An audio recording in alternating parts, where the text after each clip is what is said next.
بسم الله الرحمن الرحيم. اللهم صل على سيدنا ومولانا محمد صاحب التاج والمعراج والبراق والعلم، دافع البلاء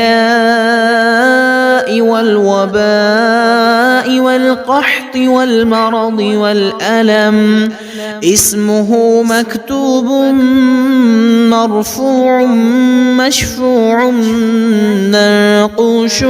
في اللوح والقلم، سيد العرب والعجم،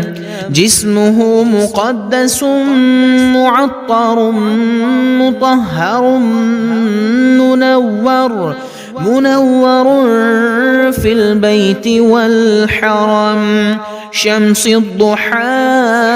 بدر الدجى صدر العلا،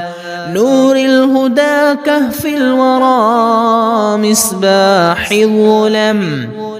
جميل الشيم شفيع الأمم، صاحب الجود والكرم، والله عاصمه وجبريل خادمه، والبراق مركبه والمعراج سفره، وسدرة المنتهى مقامه، وقاب قوسين مطلوبه، والمطلوب مقصوده، والمقصود موجود،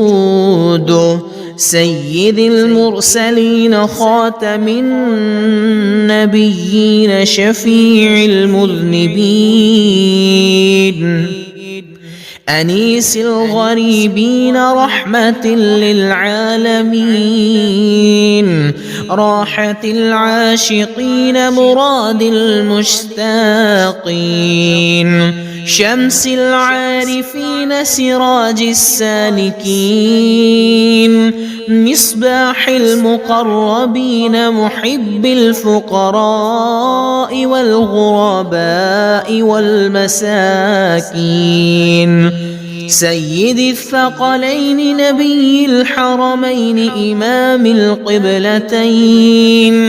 وسيلتنا في الدارين صاحب قاب قوسين، محبوب رب المشرقين ورب المغربين، جد الحسن والحسين مولانا ومولى الثقلين أبي القاسم محمد بن عبد الله، نور